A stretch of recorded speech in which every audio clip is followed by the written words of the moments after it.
Good afternoon, everybody. Welcome and thank you for attending Schools Forum. When I set off this morning, I was looking forward to a face-to-face meeting. By the time I'd hit the third traffic light, I was beginning to question that. And but it's really nice to see people face-to-face. We're in a very, very grand location, and I feel quite embarrassed to be sitting in this chair, but there we go. Just a little bit about some housekeeping. If you want to speak, then you've got a button in front of you. It would help me to make sure that I can manage the meeting if you could just put your hand up to speak, and then I can manage where people are speaking from. I do apologise. I'm not great on names, but I'm hoping these two chaps will help me out. But if I do have to point at you, I'm not being rude. It's just that I can't remember your name. Simon here is going to go through the apologies in a second, and Tim is going to very kindly direct me around the voting in terms of who is to vote, how we're going to vote, and at what point we're going to vote. So I'm going to rely on him. I'm assured there are no fire bells arranged for this afternoon, so if they do go off, the fire exit is at the rear, and Simon assures me he'll be leading the way. The second thing I'd just like to go through is around, I just want to change slightly the agenda so it has a better flow. So I'd like to move the membership updates to item 3, so the minutes and the matters arising can sit next to each other, if that's okay. Okay, thank you. Simon, have we any apologies for this afternoon, please? Yes, Chair, we have apologies from Dawn Freeman, Kim Anson-Prince, Mark Sutton, Sarah Clark, Steve Breeze, Kirsty Rogers and Sadie Jones. Item number 2, have we any declarations of interest that Simon needs to record? Steve? Yeah, item 10, the delegated declaring interest. Commission, if there are any questions to speak on that item, if there are any questions, because I probably know as much as anyone about it in this room. I'm sure there'll be quite a few questions, Steve, and I'm sure we can fit you in. Judy? I also declare an interest in item 10. Thank you. Any other further declarations of interest? Okay. Moving on to item 3, a membership update and up-to-date membership list. Simon, could I defer to you, please? Absolutely. So we welcome Lindy Nyrop, who has joined the forum as the All Primary Maintained and Academy representative. That's in lieu of the Primary Head Teachers Forum. We also have Dawn Freeman, who's joined as the All Maintained Nursery Schools representative. Unfortunately, she's not able to be here today because she's literally just joined and wasn't able to make time for this meeting. Thank you. Okay, so welcome to any new members, and I think it's probably this point that I would like to thank Jane Rutherford, who this is her last meeting today. So Jane, thank you very much for your contribution to Schools Forum. I know you're not escaping, I know that you're moving over to the Special Schools Provision Strategy. Which then leads us on to item 4 and 5, which I'm going to put together. I think people know by now that my style is not to go through every page, paragraph by paragraph of the minutes, but to ask people if they've got any issues around the accuracy and in terms of any matters arising from those minutes. So in order that I keep to the script, have we anybody who has got any issues or concerns or indeed any matters arising from the minutes of the last meeting? Steve? Yeah, just two things for once, Richard, and both fairly brief. Towards the end of page 4, it's not accuracy, it's just a matter arising. Just a point I've made many times before. The figure of reserves of 24.3 million for maintained schools, which I don't question at all, but just to make the point that I have made before, that consistent financial reporting dictates how that figure is calculated. It is misleading. Schools are not sitting on reserves of that amount. And actually, if you calculate amongst a number of schools, and the advice that we always used to have about maintaining a carry forward and a cushion, it's not that much anyway. And certainly at the end of, well, at March 2023, it will certainly be significantly reduced, and I suspect that by March 2024, it might be wiped out completely. Thank you, I've got that off my chest. And then the second point is just a query on page 6.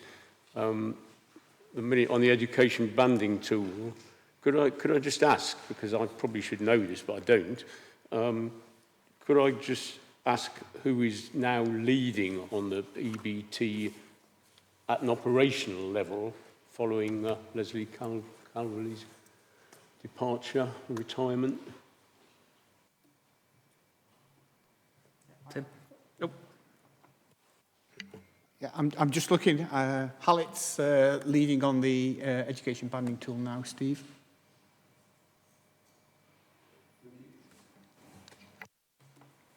Okay, thank you, Steve. Is anybody else who has any issues with the minutes?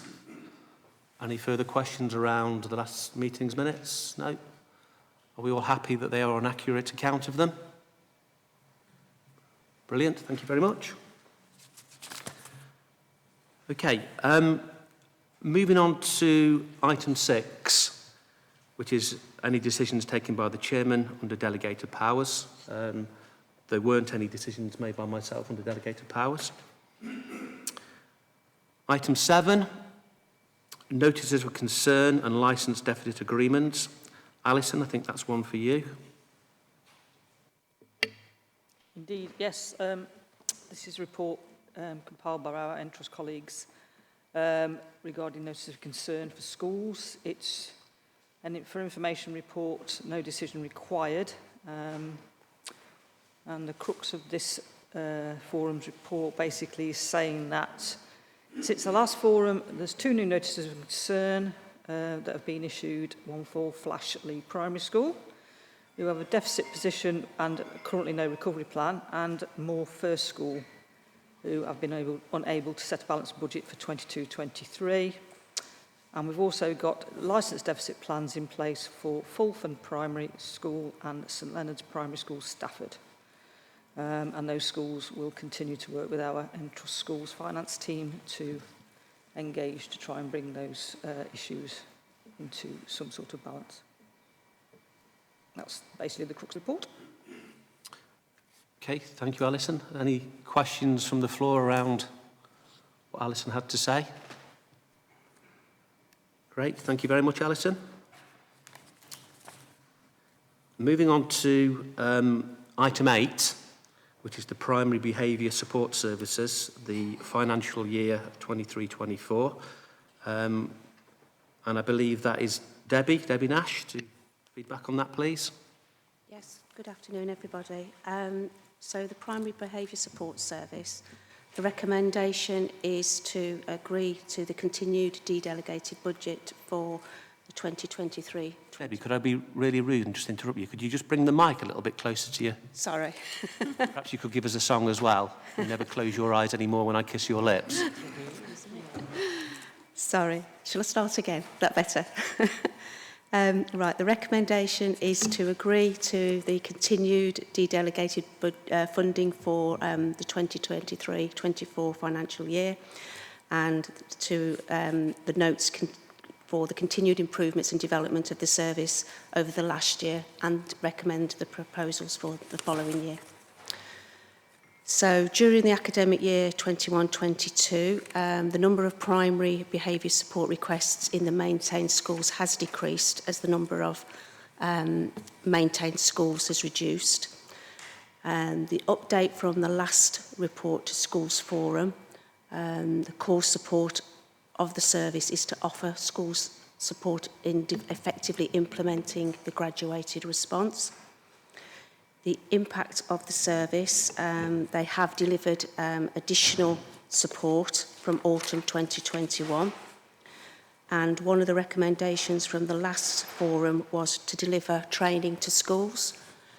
And on page 4, there is a breakdown there in the table of the sort of training that was delivered to the schools, and obviously gives you an indication of the number of schools that attended that training and the number of staff that were able to access that particular training, with Lego training obviously being one of the most popular, and there's some very positive feedback there from that Lego training.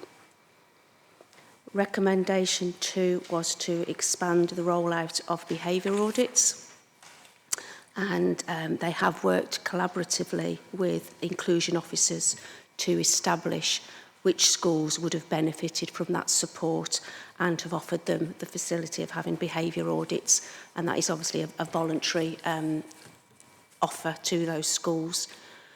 So during that year they carried out 6 whole school behaviour audits, and they worked with the Commissioner as well to identify which schools benefited from those. The main findings of the audits were that schools were turning to fixed term exclusions as a last resort and spending a great deal of time and effort supporting students to avoid that outcome. And one of the other findings was schools were being very supportive with lots of non-judgmental practice with supporting parents and carers alike.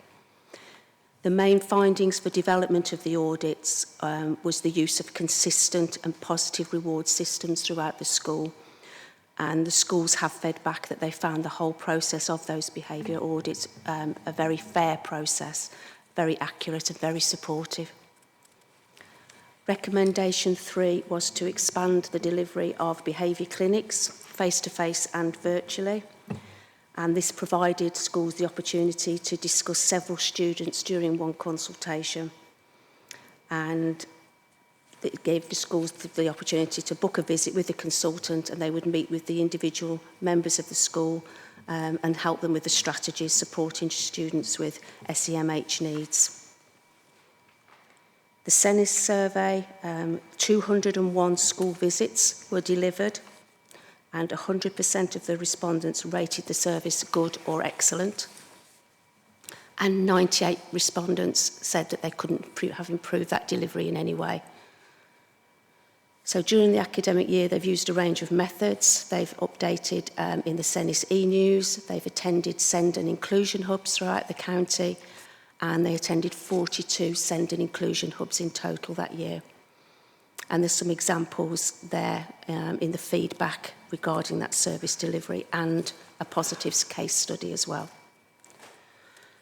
In terms of the operation and the efficiency of the service, contact has been made with the schools within 24 hours of request, and the delivery has been face-to-face or virtual, dependent upon the school's wishes. The behaviour support helpline has been available every Tuesday and Thursday, and since December 21 to July, on average, they were receiving 12 calls a week seeking advice and support. And going forwards, this information will capture the trends and will support the SEND and inclusion hubs. And they continue to produce the termly newsletter for schools. The recommendations for the financial year 22-23 is, in addition to the core delivery of the service, is to extend the rollout of behaviour clinics. Recommendation 2 is to target and provide support to early career teachers. And recommendation 3, to develop and expand the whole school Lego training as an adapted teaching method. And recommendation 4, to expand the rollout of behaviour audits for schools.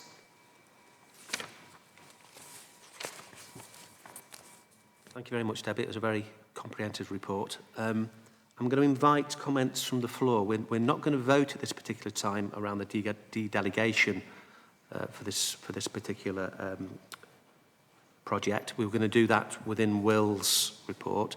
So have we got any questions or any comments from the floor around Debbie's report, please?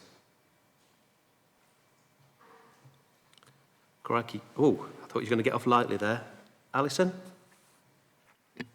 Can I ask whether you've got the number of students who've been excluded from primary schools, please?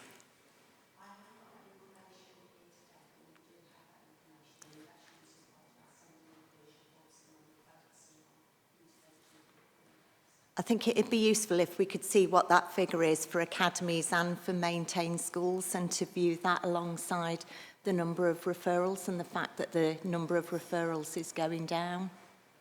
Because that's what would worry me. If the number of referrals is going down, but we've got the number of exclusions going up, what's happening there, and how effective is this? It all sounds absolutely brilliant, and I know that you do some really good work, but then we've got to think about impact, haven't we? And is the impact bringing the number of exclusions down? Is it bringing down the number of referrals of primary age children to pupil referral units, etc., etc.? Tim?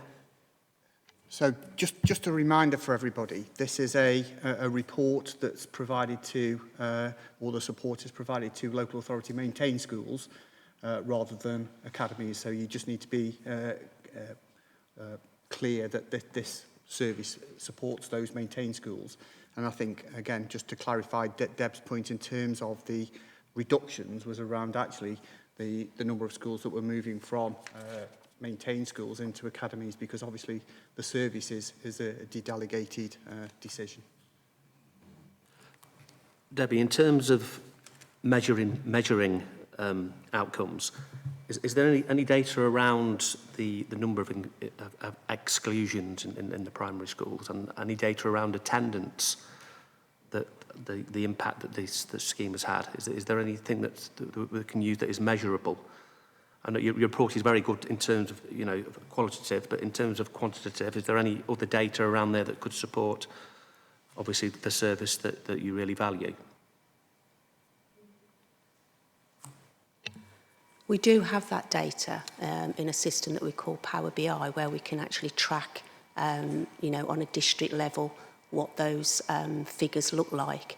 However, what I would say is we can probably provide some information around those children that the behaviour support service has supported. But I think it's fair to say that when you look at the trends and the data, there are lots of other services in some cases that would be involved with some of these children. So the outcomes may not all necessarily be attributed to one service. It would be multifaceted. Yeah, I understand that, and I think it's difficult coming out of COVID as well, isn't it? And also the fact that because a number of maintained schools have then academised, then you're having less schools that are buying into it. But I think it would be useful just to have a bit of Absolutely. few figures. Yeah, Great, thank you. that. Any other questions for Deb around that report? Well, your cup floweth over because you're on next as well. I am. Thank you. Okay, I'll go on Richard, to... may I, just before you start on the next item, may I just ask a question, Of course, Steve. please? The behaviour support services is the application is to delegate for primary schools only, but unless I got this wrong, the MIAS, which we're looking at now, is primary and secondary, and the recommendation just refers to maintained primary schools. Have I got that wrong? Sorry, I couldn't hear. Over to you. Do you want to press your button? Oh no, there we go, thank you, sorry. Apologies, Kate Brown from Entrust, obviously Head of Service for the Behaviour Support. Kate, could you just go a little bit closer to the microphone? Sorry. Sorry, I'm not used to No, the no, microphone. Apologies. I get it. I get it. Sorry, I was just introducing myself. I'm Kate Brown from Entrust and obviously Head of Service for the Primary Behaviour Service and MIAS. Historically, there was a behaviour support service for secondary provision. However, that was voted from Schools Forum not to continue. So unfortunately, we lost that service. So the behaviour support is purely primary focused. Steve, did that answer your question?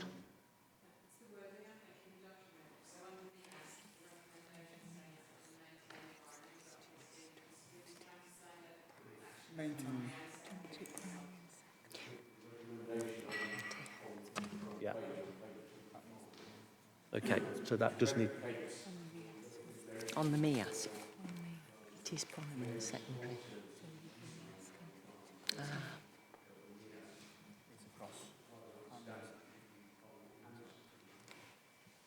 Okay, thank you, Steve, for that. Simon, could you just make sure that's amended? Okay, Debbie. Thank you. So moving on to the Minority Ethnic Achievement Service report.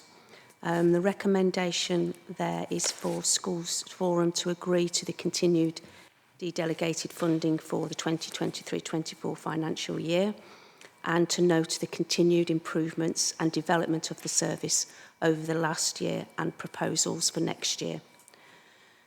So, as we've already established, the Minority Ethnic Achievement Service is available to primary and secondary academies at a cost.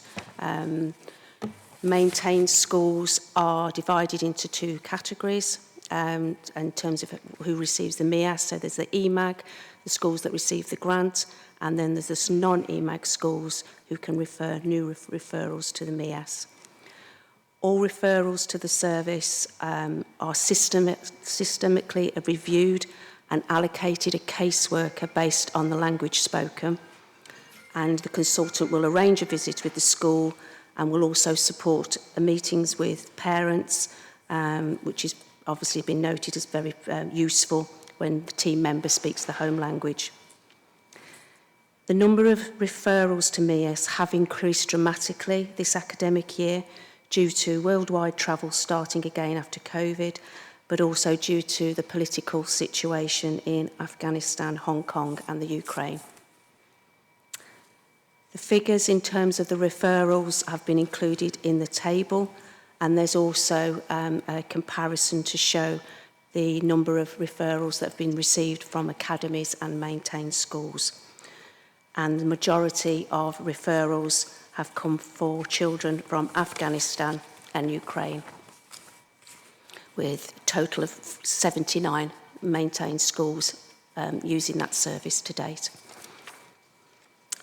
So there's an update in terms of the support that's been provided for families working with Afghanistan, and then working with families from Ukraine. To date, 122 primary-aged pupils attending Staffordshire schools, and of those, 48 referrals have been received from the MEAS service, 32 from maintained schools and 16 from academies, which is just over 39% of the total number of pupils. Recommendation 1 in terms of the going forward for the service is to produce a webinar on supporting pupils with emotional health and well-being. That will be ready for the autumn term, and the link was sent out for that in the autumn term newsletter. And families and children from Ukraine and MEAS ran a webinar in June, and 9 schools attended that. Recommendation number 2 is to follow up on action plans of those schools that receive the EMAG funding. To date, out of 28 schools that received the EMAG funding, 18 action plans have been received, which is a return rate of 64%.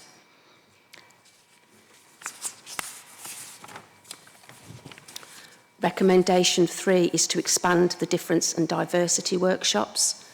Since September, the team have delivered 126 sessions over 29 schools, and those sessions have included journeys focusing on refugees, Lady in Black, focus on Islam, Chinese calligraphy, and an introduction to Urdu.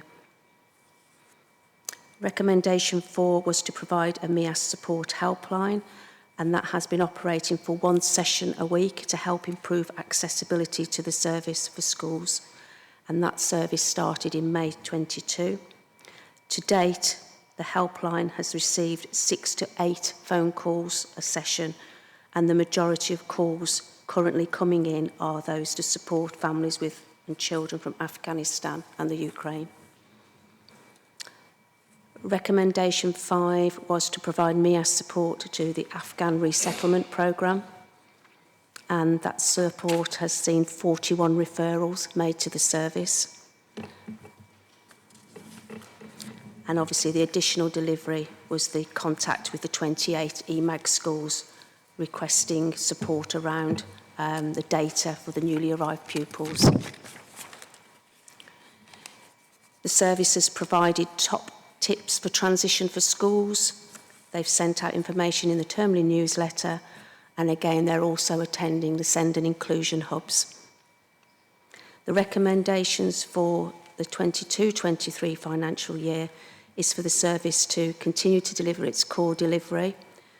Recommendation 1 is to continue to promote and provide a MIAS telephone helpline. Recommendation 2, to produce training for schools around ways to promote oracy and opportunities to talk for EL learners. And recommendation 3, to continue to provide MIAS support to pupils from Ukraine. Thank you. Thank you, Debbie. As the previous item, that the vote will take place in item 10, for the dedelegation of this service. Have we got any comments from the floor? Any questions for Debbie?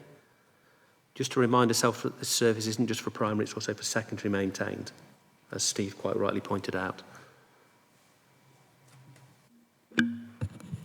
Thank you, Richard. I just wonder what the effect was in the area when the Afghani community that were settled in Newcastle were suddenly, I think it was described as scooped up and taken off to Manchester. Now, those might have been the ones who were actually still resident in the hotel. What I haven't found out is how many of the families who arrived eventually found their own accommodation and were able to stay in the receiving schools. I understand that the receiving schools with your help, or MIAS help, did really well in helping them settle in. And to suddenly find that they were, and a lot of money was spent on that to support them, suddenly find that the schools were not told that these children were going to be relocated. I'm sorry, I don't have any information is that something that SCC would have access to, Deb? I think that's something that we can probably take back and find and ask the question, but that again isn't something that I would have the information about, I'm afraid. Thank you.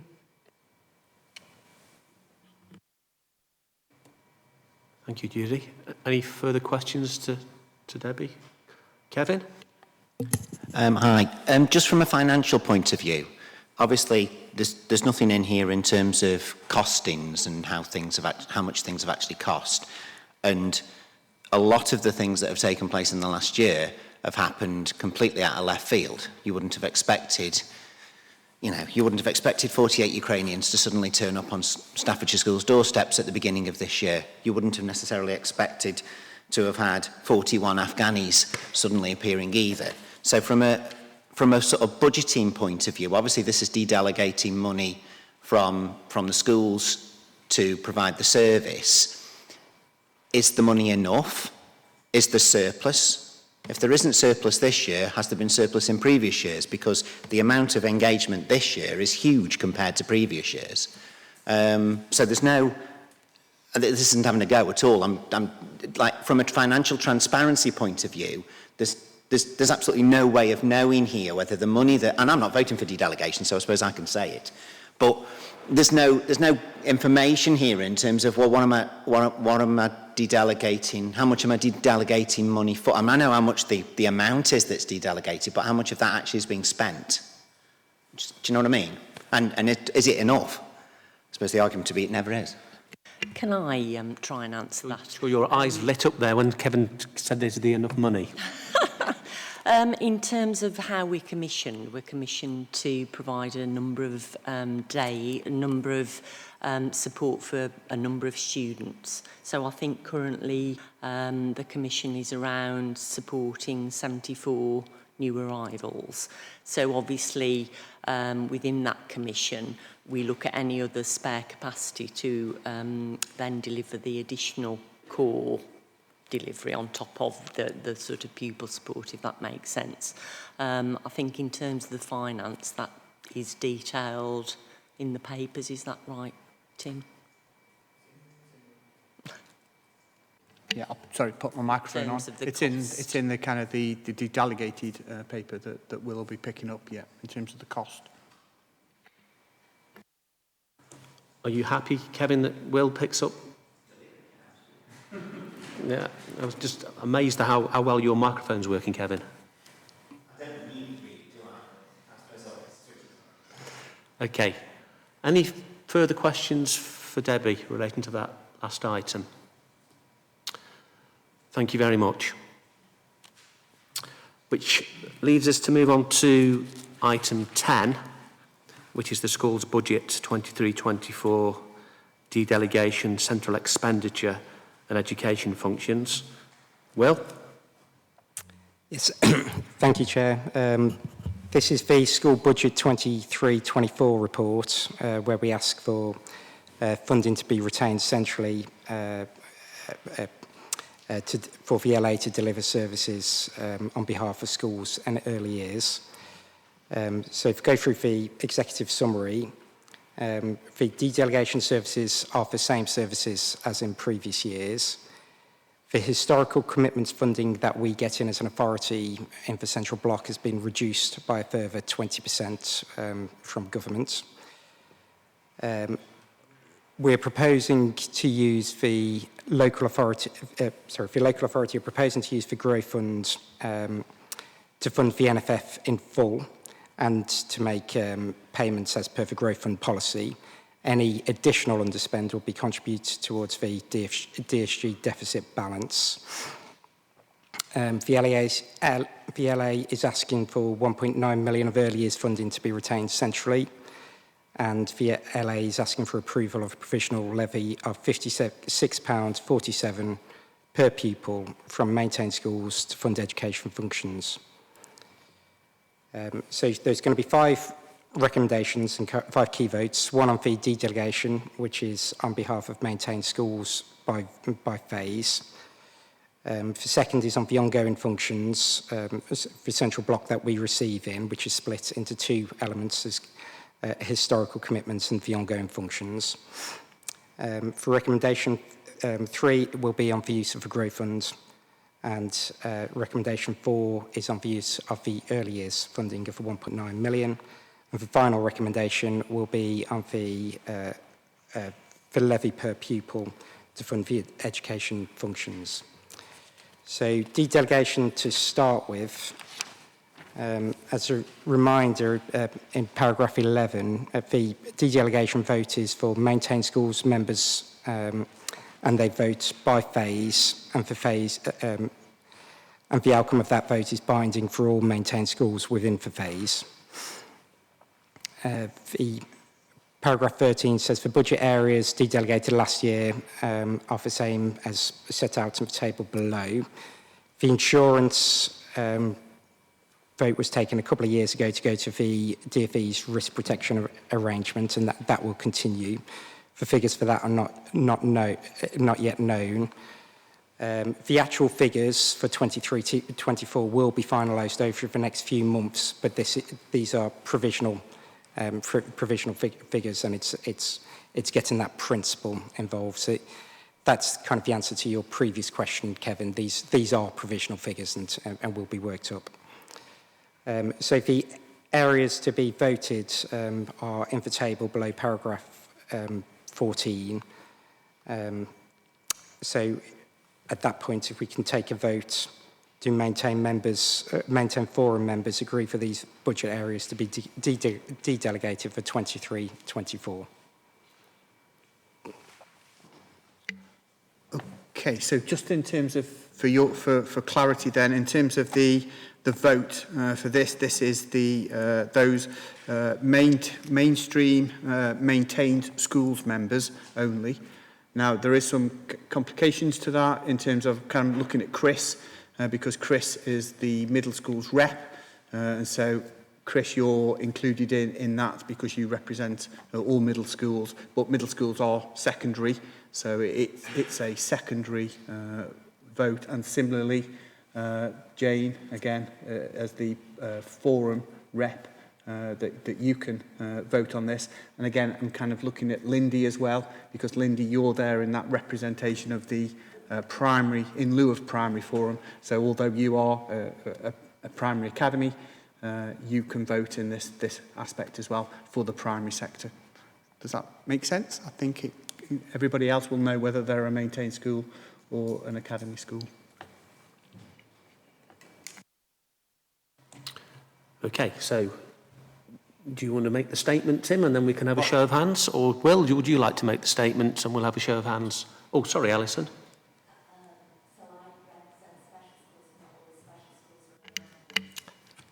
So again, I'll just repeat it again, Alison. So this is for the mainstream maintained schools. So special schools do not vote in this. Okay? Vicky?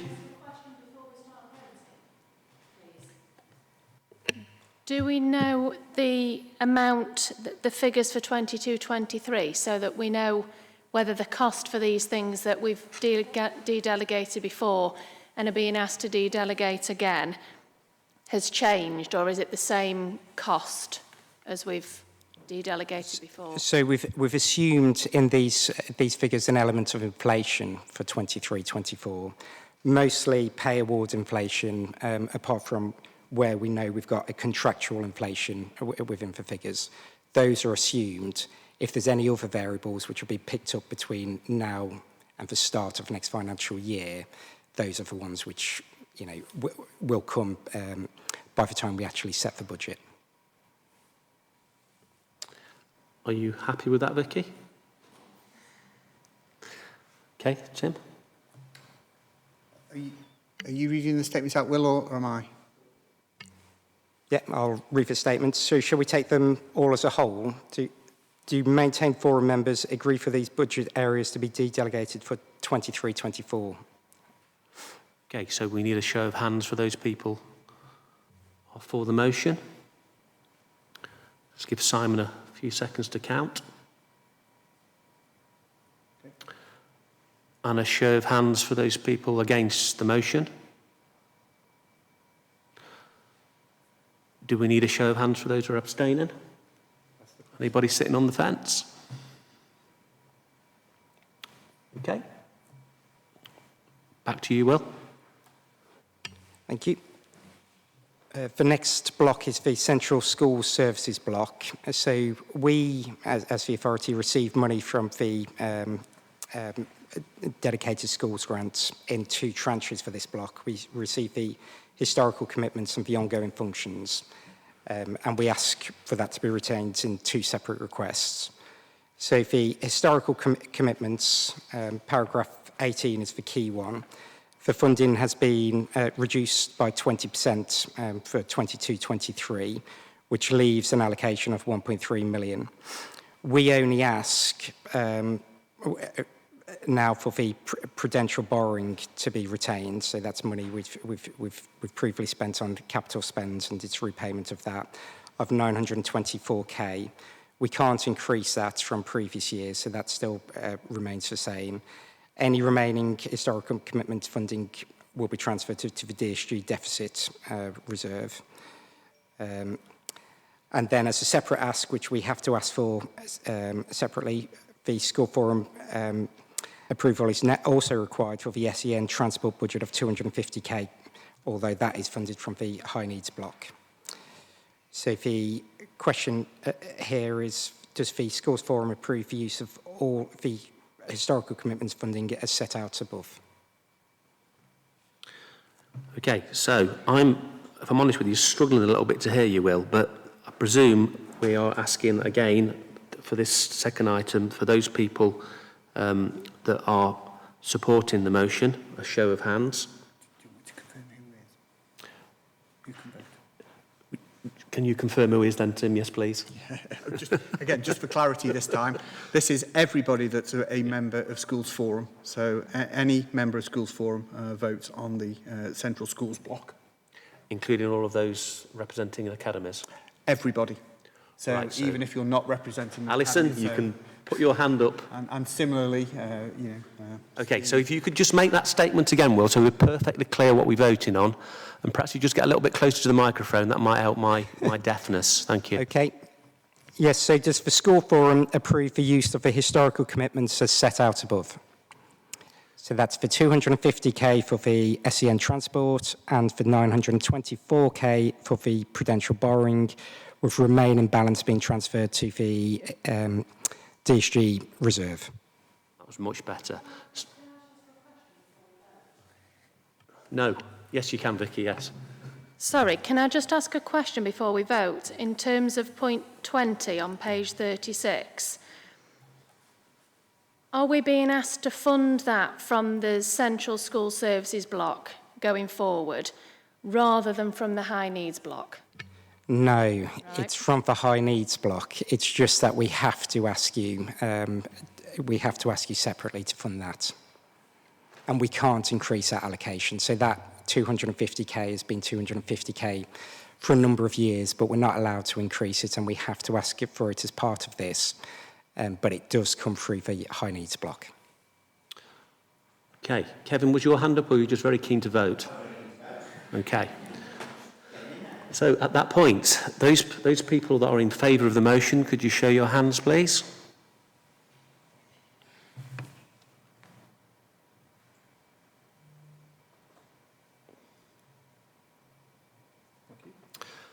And those people that aren't in favour of the motion, show your hands, please. And those people that aren't quite sure, show your hands, please. Thank you. Will? Thank you. And on to the second part of the Central School Services block, which is the ongoing functions. We get an allocation in from a government on the central block, and we have to itemise those to ask for your approval. They are listed in Appendix 2, and we're asking to retain the total allocation that we received to fund those services itemised in Appendix 2.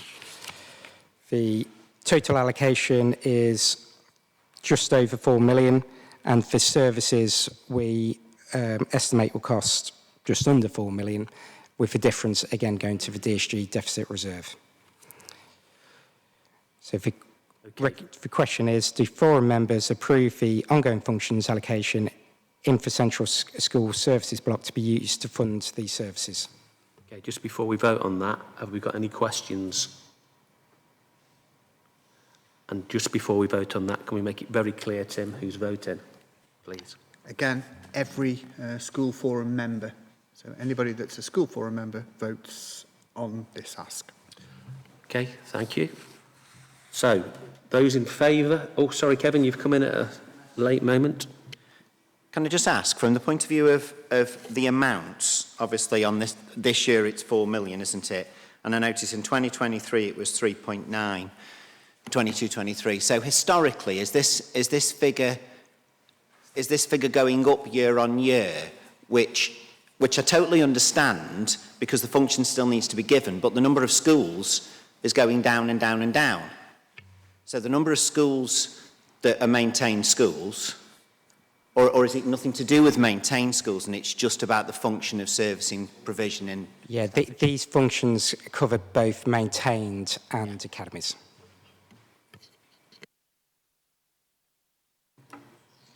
Okay, Kevin? Right, can we have a vote for those people that are in agreement of this motion, please?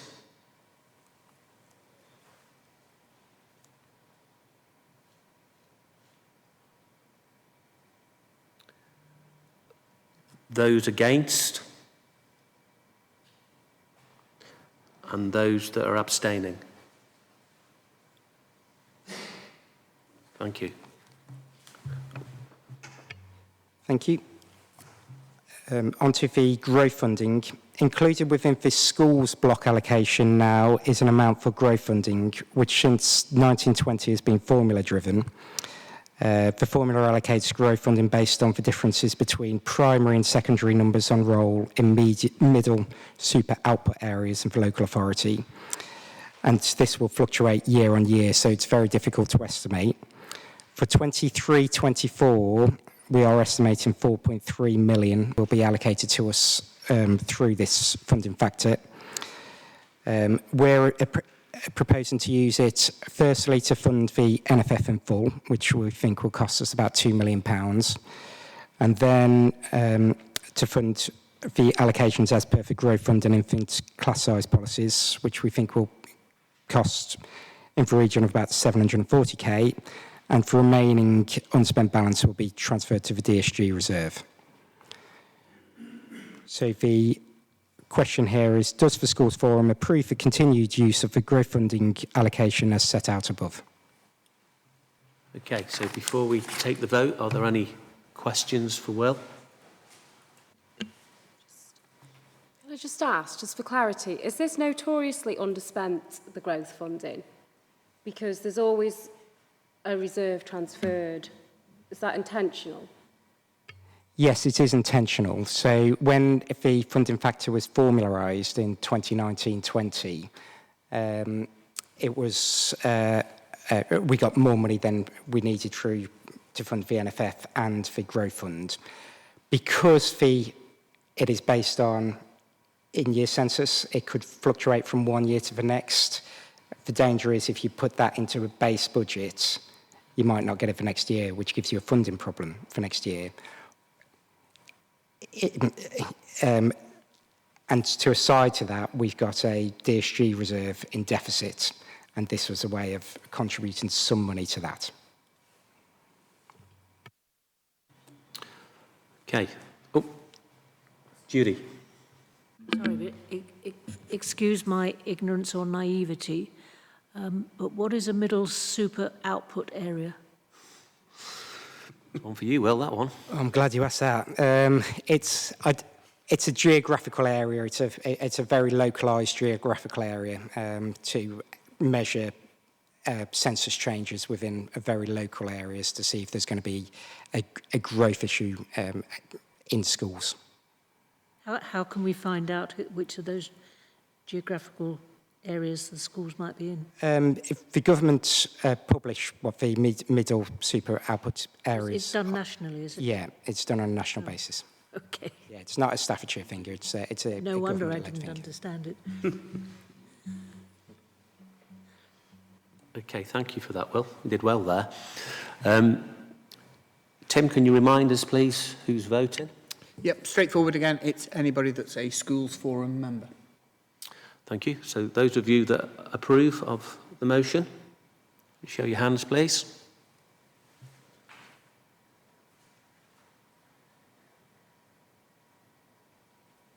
Thank you. Those against? And those that are abstaining?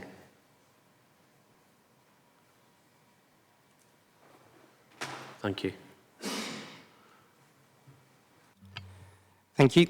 The central early years expenditure is next. Here the requirement is for Schools Forum to approve the central expenditure. This is not the expenditure provided to settings for their running costs in providing the free entitlement for 2, 3 and 4-year-olds, but is in respect of support services for providers of early years education. Following the introduction of the early years funding formula, central overheads are limited to 5% of the early years block funding for 3 and 4-year-olds. For 23-24, the authority is asking for 1.9 million, which represents 4%, to be retained centrally.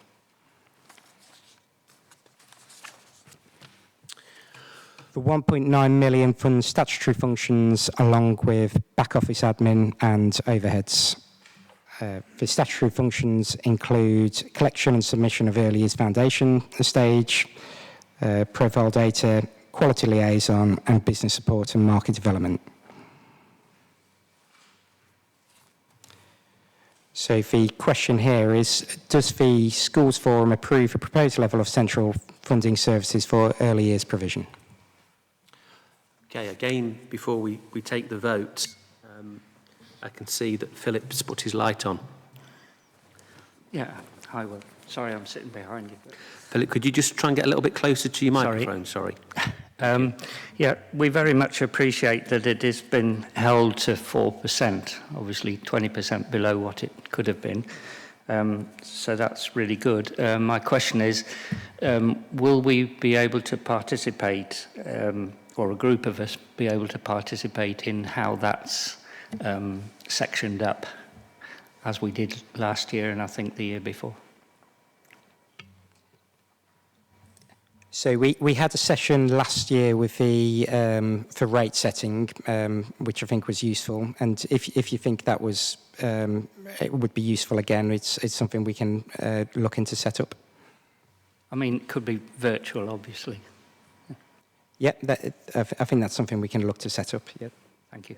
Thanks. So do we need to put that on the works programme? Yes. Yeah. And for results, we'll come back to forum in the usual March report. Thank you. Anybody else with any questions before we vote? So again, Tim, if you could please remind us who's eligible. Again, straightforward, it's all members of school forum. Okay, so those in favour of the motion?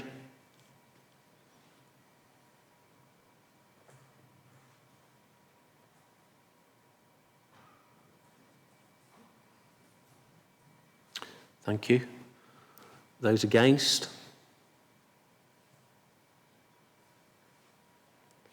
And those that are abstaining? Okay, thank you. Thank you. And the final recommendation is the education functions for maintained schools only. So this is a list of services which is provided to maintained schools. It's provided in Appendix 3 with a rate per pupil. The levy is requested this year at £56.47 per pupil. So the recommendation is do maintain schools forum members agree to the levies per pupil presented in Appendix 3.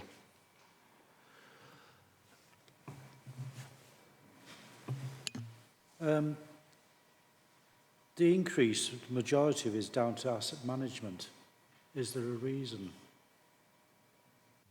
Yes, the asset management, there's a contract with Entrust to deliver this service, and the SDA has been renegotiated for the first time on the asset management for next year. So there's been an increase in the cost of that SDA. Is that a one-year contract, or is it a service level agreement with Entrust? Is that renegotiation over a particular period of time, or is it done every year? The SDA is done periodically. It isn't done annually, as far as I'm aware. But this vote to continue this function will happen every year anyway. Okay, thank you.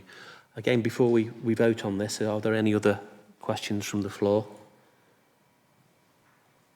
And before we do vote, just to be perfectly crystal, Tim, please. Yeah, again, so this vote doesn't get split into phases this time. So this is for all mainstream maintained schools members only. And again, just for the clarity that there are 3 representatives who will be voting that may not be in a mainstream school. So Chris, although actually Jane is, and Lindy. Those are the 3 colleagues who are able to vote as well. Mainstream, maintained schools members only. Okay, thank you, Tim.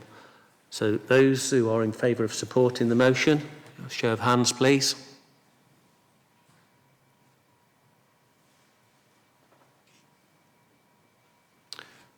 Those against? And those that are abstaining? Thank you.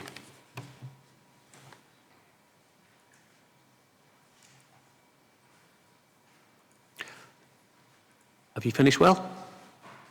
Yes, thank you. Thank you very much. Is there any further questions for Will before he escapes? No? Thanks very much, Will. which moves us on to item 11. Anthony? Don't think I'll need this, but I'll put it on.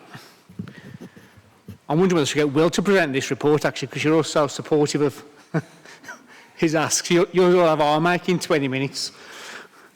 As previously agreed, this is a regular report outlining the latest position on the high needs block, given the ongoing pressures in this area. It's a much longer report than usual, and I apologise for that, but it also covers now the Council's deficit recovery plan and the request for 0.5% transfer from schools block to high needs block in 23-24. As usual, I won't go through the paper in full because it would take forever to do so, and I presume forum members have already had opportunity to read the papers. But to summarise, the paper outlines the forecast overspending high needs block for 22-23 of £6 million. That's no change from the forecast last reported in July. I would note that that position is despite increased government funding again this year, which has only really kept pace with increasing cost and demand for SEND support and hasn't really enabled us to close the gap. In fact, if anything, we've seen continuing rises in demand for SEND support, with the number of EHCPs now over 6,500, up more than 25% from what they were just 2 years ago. It's little comfort, but this is a national concern. It has been acknowledged by the government and will continue to lobby for more funding as usual. However, I would say, given the wider economic climate at the moment, the likelihood of further future funding rise in line with what we've seen recently looks bleak. Importantly, the paper also outlines the significant decline in the DSG reserve, which is now in deficit by 8.6 million. And will go further overdone by the end of the current year based on the current forecast overspend.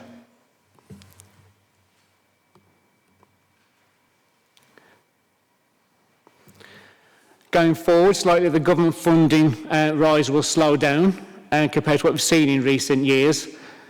And combined with the continuing rise in demand and costs for support left unaddressed, the existing overspend is likely to continue and could be £22 million estimate by 26-27 as opposed to the current 6. In fact, and I feel it's probably a good time to mention it now, there's been a change or clarification of guidance in the latest operational guidelines for next year. There wasn't a part of any consultation regarding inter-authority recoupment. It sounds a bit technical, but it's where it's looked after children within another authority that lives in Staffordshire, so with a fostering home. The guidance now makes clear that the Staffordshire would need to pick up any looked after children that are from another authority area, and that could adversely affect Staffordshire's position if we now can't recoup the SEND costs of those children.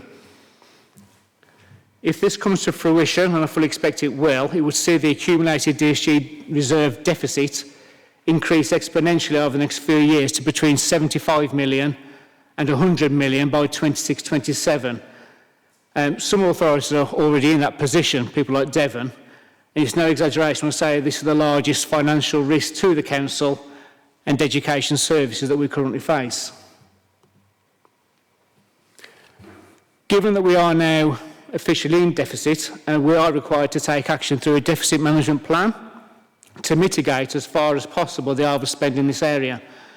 This has been worked up with 4 key things in mind. Firstly, it's unlikely the government will step in to provide any additional funding required.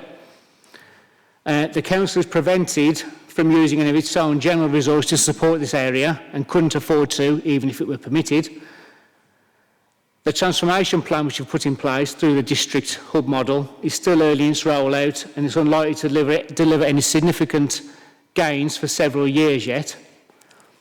And if we permit the deficit to grow to that extent that I just mentioned, i.e. 75 to 100 million in deficit, over the next 4 years we'll have dug a hole so deep it will take years, in fact decades, to dig our way out of it, impacts on the level of education support available to future generations. The SFA have already been in touch with us regarding the development of our deficit management plan, and this has been shared with them with positive, coolly positive feedback.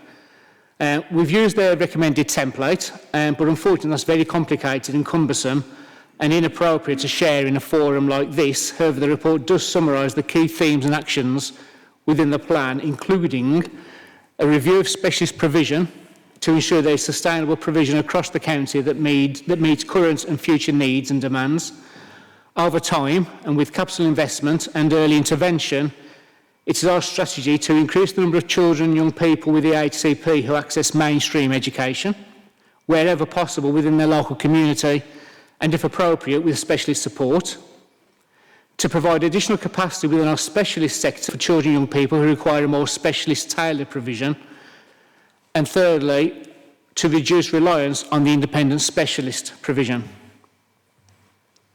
The Council has put in place significant additional investment through the Send and Inclusion model, but as I said previously, this will take time, and until this has had an impact and a more sustainable model has been developed, is actually currently an additional financial burden on the already overstretched high needs block.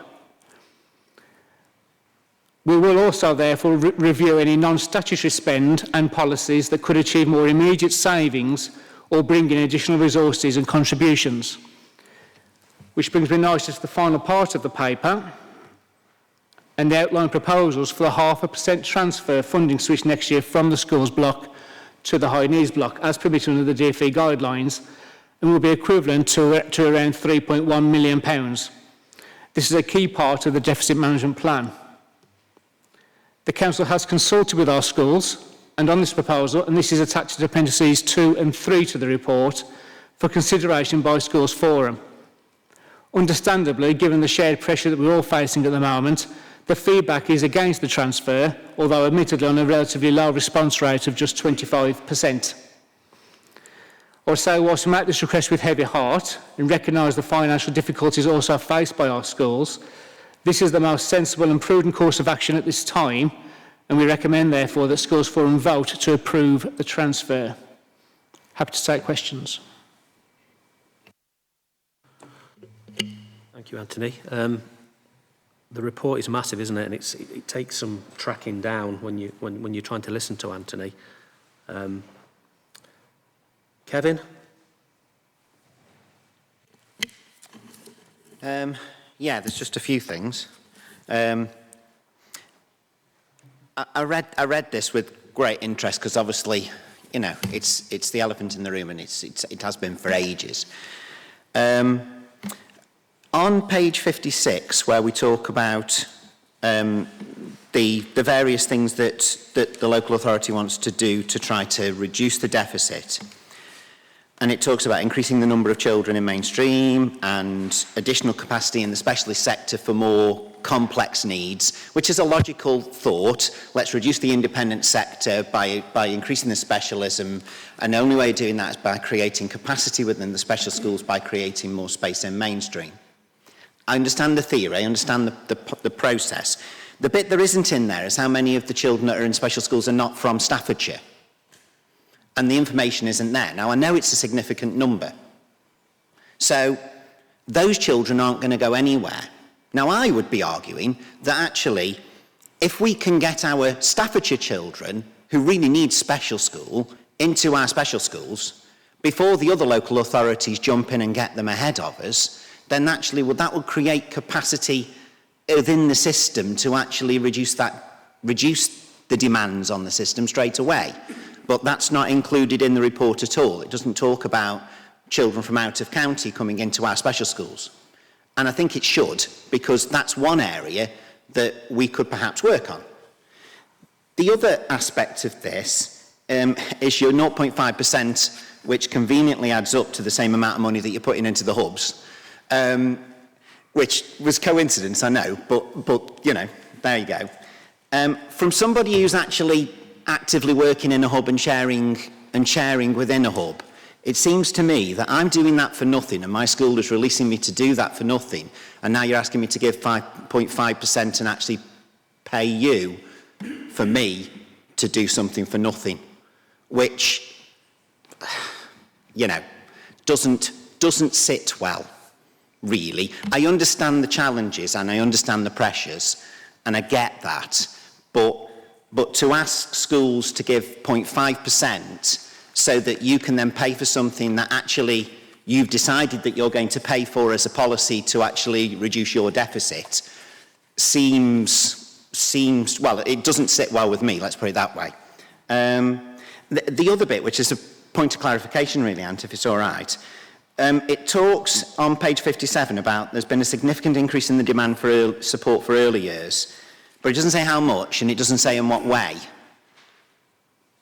which, given obviously everything else is huge and documented, that one just kind of slips in as a, yeah, we've put more money in. But what actually does that mean? Because I'm still getting children who are turning up to my school, having been to Early Years Forum and nothing's been done, and then I have to pick it up and start again, which is the same scenario that we were having, I don't know how many years ago it was when we first started looking at SEND transformation. Was it 6 years? 5, 6 years? Something like that. So the same scenario is still happening with Early Years Forum from my perspective and from the perspective of the schools around my area. So what money's been put in and where did it go?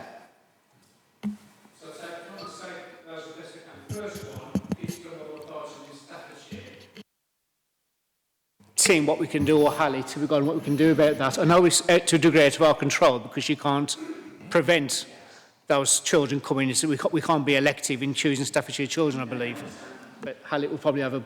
Yeah, I mean, good afternoon, everyone. I struggle somewhat with the language about preventing children to access schools, but I think it's more about being proactive in terms of our placement of children.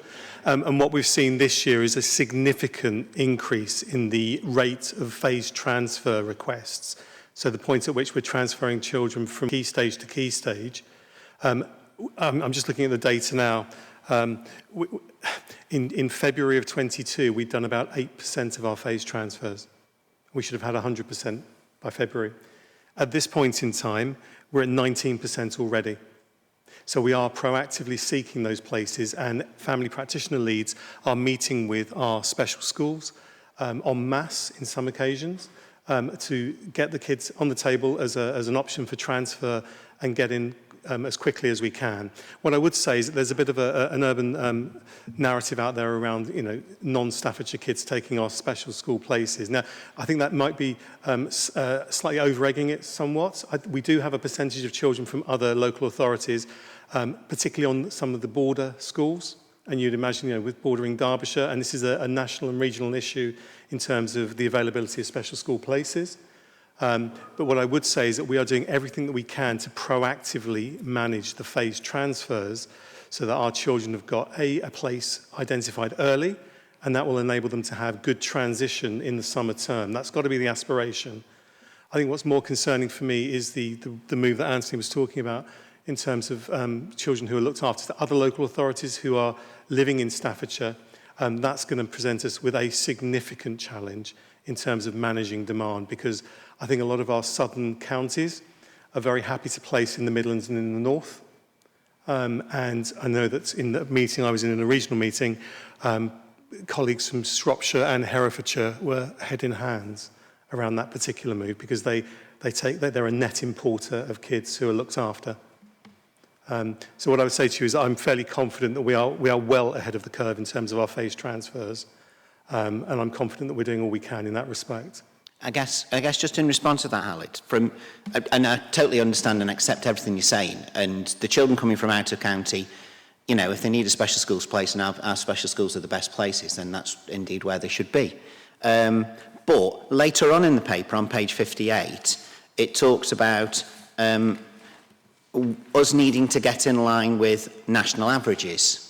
And that has appeared as a theme again and again and again, but never acknowledges the fact that we've got more special schools. So ever likely we're going to have more children in special schools because we've got more of them, without wishing to state the obvious.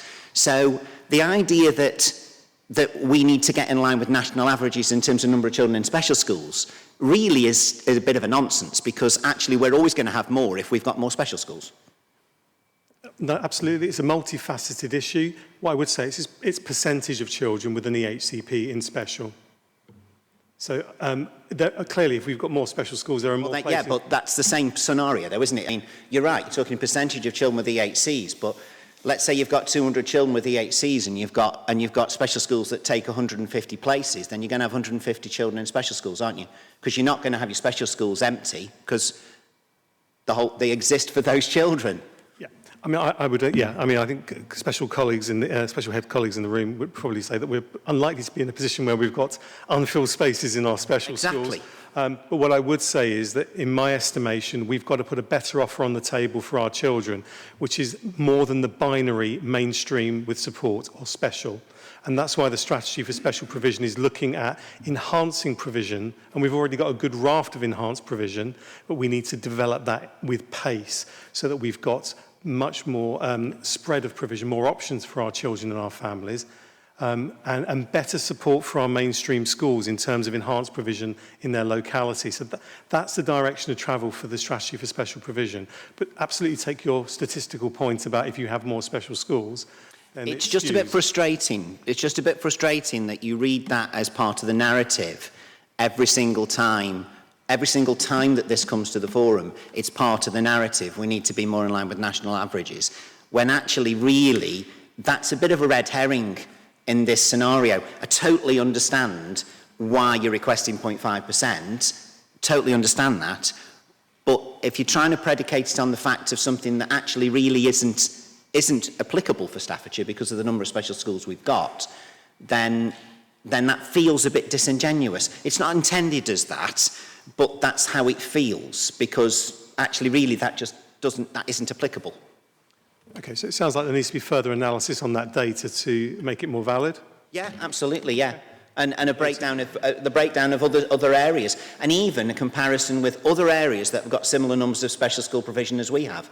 Now, that would be interesting, wouldn't it? Because then, if you're talking about percentages in mainstream and percentages in special school, now you're talking, because you're comparing like for like. But there's no point in comparing us with a place that doesn't have any special school provision, or very few, and they ship all of theirs out to us, or other authorities that have got more. Kevin, before I bring Steve and Jane in, I've got Tim in my right ear hole. Yeah, just on that point, and Alex said that we are doing some further analysis of that information. What it doesn't explain is why Staffordshire has more education, health and care plans in terms of the percentage of the school-age population. I understand your point about where those youngsters are being educated. We know that we've got the 7th largest in terms of number estate. We're not the largest. We've got 23. The largest, I think, is, if I remember rightly, somewhere Essex, I think, that has 30 schools. But again, if you look at against the proportion of youngsters, then Essex is almost nearly twice the size of Staffordshire. So again, in terms of that relationship, it's not necessarily about just the number of schools, but that analysis is being undertaken. But what I would say is, it doesn't explain why Staffordshire has more youngsters with education and health and care plans than both statistical neighbours and nationally. What that does explain is in terms of where we're educating them, but not that bit. Well, I presume, given that there's a criteria for EHCs that needs to be met, and that's a national criteria, then would that not mean... I mean, I suppose, honestly, does that mean we've got more kids who've got special needs in Staffordshire than other places? That's one question, isn't it? And then the other question is, are our EHCs given out too easily? And that's another question, although most of us who've tried to get an EHC would probably say that that's not the case. But there you go, that's another matter. I guess it's all good questions, isn't it? Yeah. I can answer the latter point. We're actually one of the least generous in terms of saying yes to assess. So we agree. It has gone up from around 30% agreed to 50%. And that's around some enhancements we've made in our panels. So I'm fairly confident that our yes or no to assess panels are pretty robust. I'm sure. The bar for an EHCP assessment is very, very low. The legal test is incredibly low. In my estimation, our approach to yes or no to assess is very robust, but we are still getting a huge influx that's out of kilter with the national average of increase in terms of demand. Right, which is a really interesting question, isn't it? It is a very... I mean, it's like, why? Yeah, quite. Okay, Kevin, Alison, you're going to have to be patient because Steve and Jane have been waiting, so I do apologise. Steve? Yes, thank you, Richard. I'd like to come back to the main recommendation in the paper that Schools Forum agrees to the suggestion of a transfer of just over 3 million from the schools block to the high needs block. And I'll try to be brief for various reasons, one of which that some of you will have heard me say this or say something similar more than once before when the LA has come to us with the same request. And Forum up to now, today may be different, but Forum up to now has always declined to agree to that request. And Anthony's already referred to the survey, the results of the survey, where 77, 78% were against it. First of all, I'm confident that there is no one in this chamber who does not recognise the huge and very worrying shortfall of funding for high needs. That's not a matter for debate. But just to give a bit of context, that is a national issue, a national picture, and our local authority recognised what was coming up over the horizon and has been working to address it and mitigate it for some time now. And partly as a result of that, the deficit in Staffordshire, whilst it is significant and worrying, is much, much lower than in many other local authorities. I think we need to bear that context in mind. And also, in terms of the wider context, I absolutely understand why the local authority comes to us with this request every time. It is partly, obviously, because of the financial imperative, but it is also because there is a hidden message, if you like, if they don't, that we don't actually need extra funding for high needs. So I fully understand that. However, the other bit of the context is that mainstream schools have also got a huge shortfall, and one that is going to grow. The projected figures that I've seen for Staffordshire for 2023-24 is that 326 schools will lose. 326 out of 369 schools will lose in their budget figures for next financial year. That the local authority would be £16.5 million worth off, and that schools would be £146 per pupil worse off. And the point, and I think it's an expression I've used before, is that we should not be robbing Peter to pay Paul. High needs, yes, got a very, very strong case for additional funding, but it should not be coming from the mainstream block. And it's, if you like, in the current circumstance, it seems to me it's almost an analogy with the situation that many families across the country are facing of choosing whether to heat their homes or feed their family. It's an invidious choice, and we shouldn't be put in a position of having to make it. And the converse, the flip side of sending a message if the local authority don't ask for the transfer, is that if we agree to it, we are sending, if you like, a hidden message to say that the mainstream schools block can actually do without that 3.1 million. So that's me done. I'll try to be brief, but I think I've made it clear that my view is that whatever the constraints on the high needs block, we should not be agreeing to this. I should have shut up now. Thank you, Richard. Okay, thank you, Steve. Jane? I am echoing what other people have said, but just from the Secondary Heads Forum point of view and from a school's perspective, the reality is in schools that schools are on their knees in terms of supporting young people and all the needs that they have, both coming out of COVID, SEND needs, social and emotional needs. And if the purpose is to keep more children in mainstream, nobody wants to start a rise in exclusions. We're already dealing with enough complications with that already. It is short-termism to say that moving that money is going to make a difference. So, you know, figures on a page, absolutely, and I completely understand that.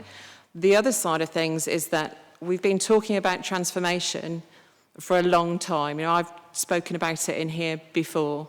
I have joined the review group because as heads, we are really keen to make sure that we have something that's meaningful, manageable and workable. But until that is in place, I can't in all conscience support something to prop up something that at the moment I consider to be broken. You know, there's a lot of work to do. There's a lot of good work and a lot of good people doing a lot of good work, but we're nowhere near where we need to be to say we know where we are with SEND, we know where it's headed. And I would just urge against any short-term, small cost-cutting measures. I know that it's about playing the long game with this, but we've got to have something that we're confident in, and at the moment, I just don't think that we do. Thank you, Jane. Alison, you've been very patient. I wanted to come back on what Kevin had said about the changing the narrative around the national picture, and it picks up a little bit on what Jane was saying. I don't think there's any easy answers, I agree completely, but I think that controversially we need in Staffordshire to change the narrative in terms of the battle that we're fighting to try to get where the national averages are.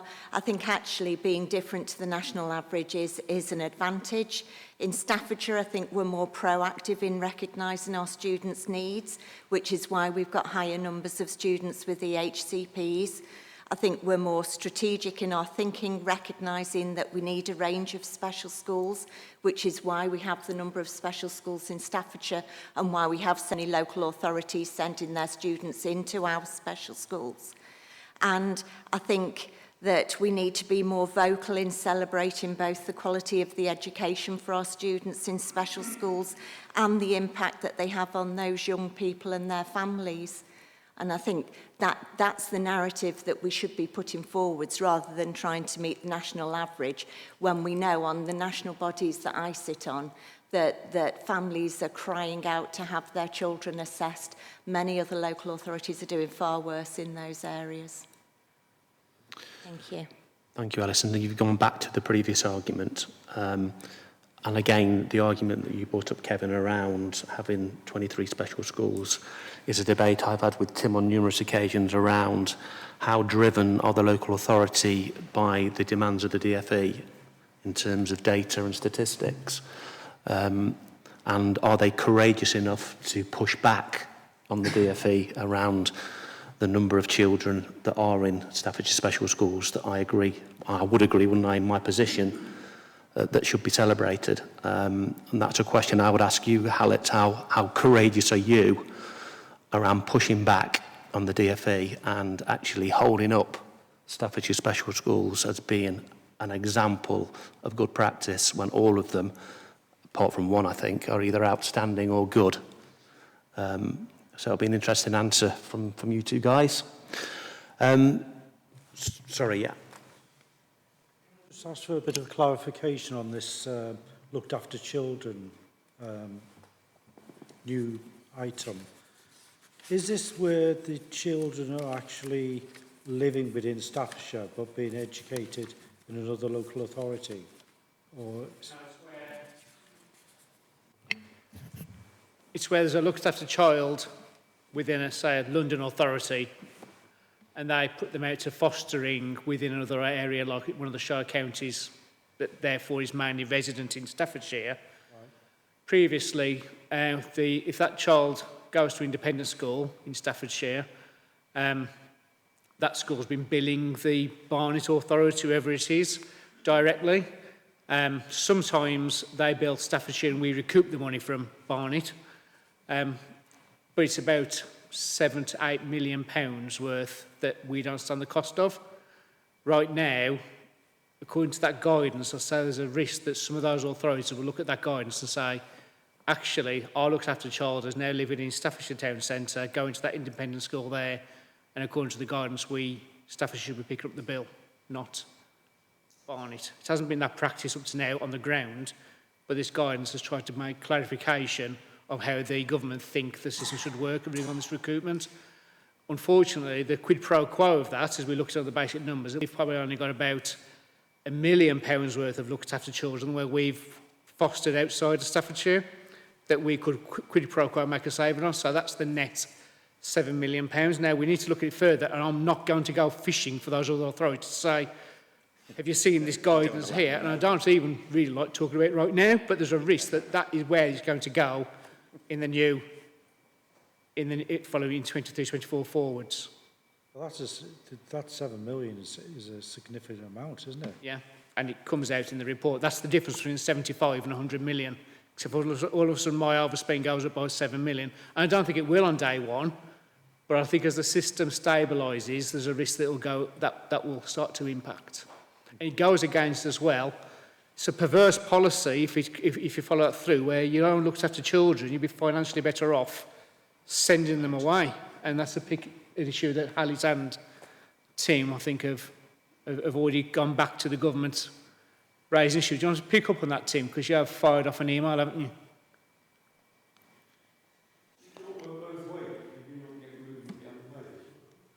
Yeah, we only say about $1 million. We'll be a net importer in this system. Just going to bring Tim in. Yeah, just to say that we've certainly highlighted the significant impact that's going to have on Staffordshire, both to the region and also to the SEND national lead. And whilst we've had a response, it's not a particularly positive response, I guess, other than to say that, yes, they're aware of it and they're looking at it. Anthony, can we just clarify? Me and you have had numerous conversations about this. There hasn't been a change in law, has there? Is it just a change in... When you talk about changing guidance, is it just... It's clarification, the government's saying, because it's never been... There's a working practice on the ground, what's been happening. The government have added this clarification to the guidance, or brought it in to make clear what they think the system should operate, even though that's wholly contrary to what has been happening on the ground. I mean, these authorities wouldn't be picking those bills up if they didn't think they had to. All these years, it's been working like this, but now they're thinking, actually, we don't see the need or believe that recoupment between authorities should be part of the system. Okay. Julie. Just looking at what's been presented to us today, I just wanted to reinforce what Jane said. There's an aim on point 23 to increase the number of children accessing mainstream education. At a point when the SEND hub is not fully developed and not at the moment satisfying the needs for particularly secondary schools. With that increased pressure on secondary schools who have got increased pressures with children's behaviours at the moment, you can see in the voting that there's a significant difference between secondary school voting. So I think the numbers are 39 against and 6 for at secondary. So for me, there's a really strong message back that SEND hub model, which would underpin all of these changes, is not yet ready at secondary level to allow us to recommend this. Thank you, Julie. Hallett? Thank you. I actually had a meeting with Chris Rogers this morning at which he raised the very same issue, the general dissatisfaction being the correct word in terms of what the model's providing for our secondary colleagues. And he raised this with me in our supervision. What he said to me was that in a couple of localities, there have been special provisions put on for secondary colleagues. I think it's in Tamworth and in East Staffs, that a separate model's been put on for our secondary colleagues. Sorry, I am East Staffordshire, okay. And it's not meeting our need. Right. Is it in the... I understand it's in early stages, but I guess his message... In Lichfield and Burntwood, we're putting together a proposal. Right, okay. So I guess my message would be, okay, early stages, but there are options to develop a more bespoke, a more responsive model for colleagues in the secondary sector. I'd suggest there's a lot of work to be done before that model is anywhere near able to support our needs at the moment with vulnerable young people. And the idea that we include more of them in mainstream from this paper, you might find secondary schools struggling even more. And then you'll see an increase in exclusions, which is what we're all trying to avoid. I guess what I would add is that it isn't just about that particular element of the model. The proposals for the strategy for special provision are about developing the resources to enhance provision in mainstream. It isn't about a blind expectation that you comply with the Equalities Act in that regard. It's the acknowledgement that it's going to require resources. And the proposal is to move resources from the independent spend, I guess, and make sure that we're deploying those to enhance in the localities. And we've already got good models in practice. But I'm grateful to you for joining in with the strategy so that you can steer where that's going to go. And we are at the pure co-production stage, so nothing's cast in stone. So we're looking to colleagues to help us to spec up those provisions so that they work for you on the ground. Thank you, Julie. I just want to sort of reiterate a point that's already been made around the hub model and the fact it's predicated on the release of practitioners that are currently in the academies and trusts and so on. And with the increasing demand in terms of the resource that we just don't have, sort of the longevity element of that and the sustainability of that particular model being quite precarious, because at the moment it's labour and time intensive. Those practitioners it comes back to the idea of, that it's not funded directly, it's all sort of goodwill, I suppose, to a degree, and the fact that people want to be part of something that is progressive and is doing, a good job. But we do need to consider that longer term, because it is getting increasingly difficult to release some of those practitioners to do that work. Okay. Like I said before, Anthony, this is a massive report. There are so many items in here. A lot of the things that have been said today in forum have been said over the last 3 or 4 years. I try to remain, the cup is always half full. I think at some point in the next few minutes we are going to come on to the vote. Can I just pick up something that again we've spoken about, Anthony, is around the recovery template from the ESFA and how complicated that is, and you have shown me that. And when we did the chair's pre-brief, I suggested to Tim that we get the Schools Forum Recovery Group operating again. The argument, and I get what you're saying, Tim, is right, that we're going to be reporting twice to Schools Forum. But I think from a local authority's point of view, that it's important that you demonstrate to Schools Forum that you are completely transparent. And I'm not saying you aren't, but I think if we had another working group that could have a better view of some of the challenges that the local authority have, I think that would be in everybody's interests. So what I'm going to suggest is we try and pick that up again, Tim. I'm not too sure whether we have got a date in the diary. So, yep, so there is a provisional date for the 29th of November. And again, it was just about seeking some nominations from Schools Forum and whether that date was appropriate for colleagues. Are you going to do that by email or? Or I was hoping for a kind of a show of hands this afternoon in terms of those colleagues that might be willing to come along to that group, and then we can kind of email them and just to see whether that date is appropriate or not. Okay, so I think it's really important that we do get a cross-section from all sectors that are sitting on that group. So if you could just indicate whether you'll be interested to sit on that group, and then Simon can. Yeah, we've had it before. We've had a group of people that represent Schools Forum that sit and look at what strands, if there are any, that we could save in the high needs block. It's called the Recovery Group. Like I said before, Anthony has got a number of metrics that he will have to meet, and it's impossible for him to actually articulate that at Schools Forum. But if we have a group of people who could be looking across how we could possibly be making savings in the high needs block, does that make sense? It does make sense, and as we very kindly spent some time going through the budget with me not that long ago. Yeah. I just think you're in a really difficult position in terms of a remit in that group, because actually what needs to happen is the work that Hannah's leading to put actions in place. So I think for anyone to know Tim? how long the meeting is and what it's for, because we've been sharing ideas for the last few years, and I'm pretty sure everyone had a really good idea of that. Jane, I can assure you there's nobody more frustrated than me. Sorry, I think in terms of from our perspective, Jane, it was an opportunity to actually share the more detailed deficit management plan for this group to understand. Therefore, actually, what we're presenting in this meeting is a summary of that kind of more expansive, detailed plan. That's, I don't know how many pages long in a Excel workbook. I think it's something like 16, 17.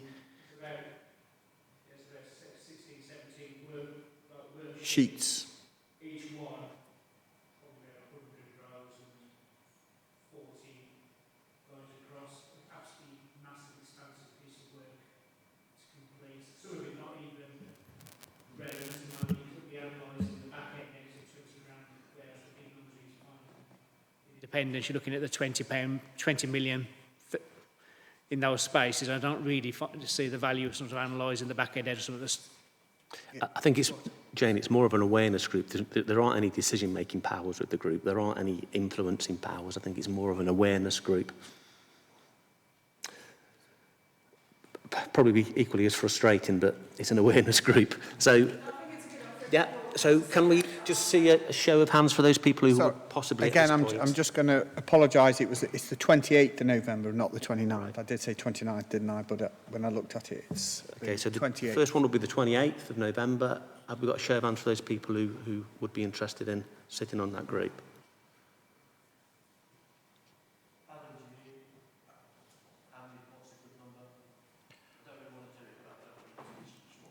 Well, I think we've got 3 hands up, 2 from the special sector and 1 from the mainstream at the moment. We'd probably prefer some more kind of, yeah. It's too special, too mainstream now, isn't it? Yeah. Yeah. Yes, it's a pen, but yeah, it's a hand. Okay. Is there anything else that anybody wants to question Anthony about before we get on to the vote? Come back to what Kevin first mentioned in one of his first questions was about the early years investment. It doesn't say the amount, I just read the report. If I went back, this is the Said Inclusion Fund I'm referring to specifically in that paragraph. And if I went back 2 years, we were spending about 450,000 and we're currently spending about 950,000 for an extra £500,000 cost in that space. Largely, I think, post-COVID impact that's starting to push that early year support where children are behind and the qualifying. The thresholds haven't particularly changed for the support, but just more children coming through for it. So it's about £500,000 extra cost.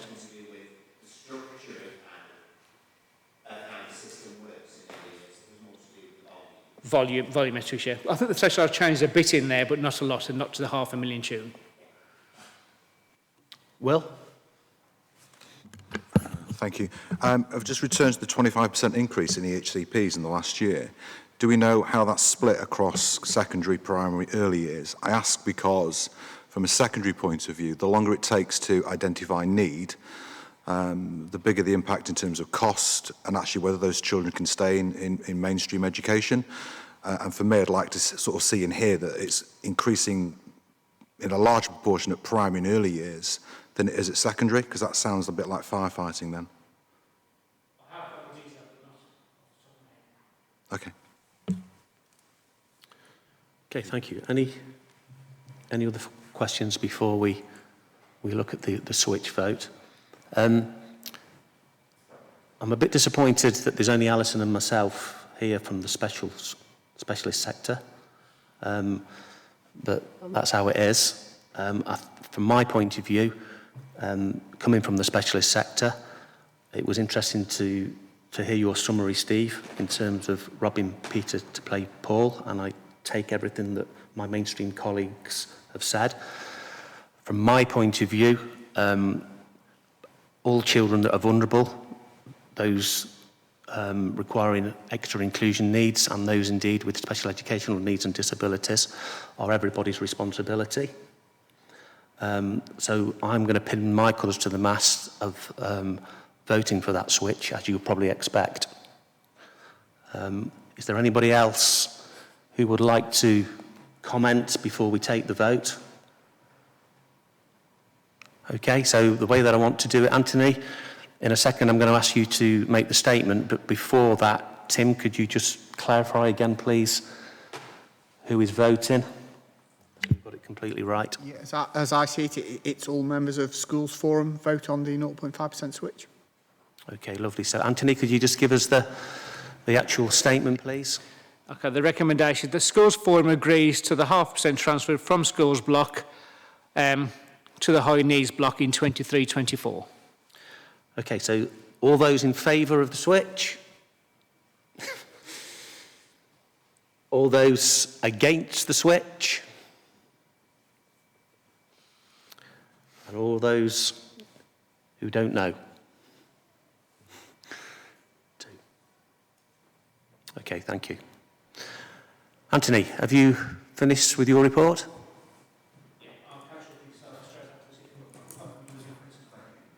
Thank you, Anthony, for that. That moves us on to item 12, which is the work programme and the date of the next meeting. I think we've already had one suggestion, Will, today, and Phil, around the early years group. Without checking, I'm not too sure whether that's on. The other suggestion is on the 28th, the recovery group will meet. I'm not too sure whether that's on. Okay, so if that could go on, please, Simon. Is there any questions around the works programme? Or any further suggestions for any work streams?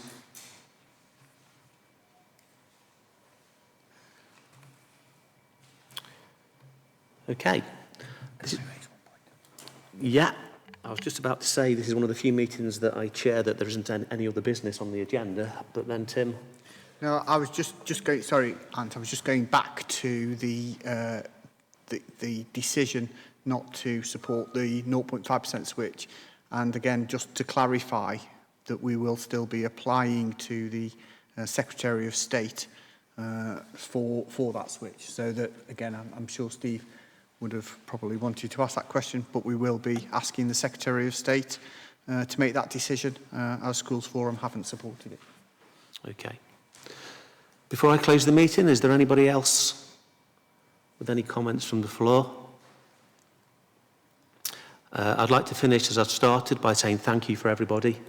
I realise the pressures in schools are massive at the moment, and giving up your time to come to a face-to-face meeting, I know is a commitment, and that needs to be applauded. So thank you very much, everybody. Just stop.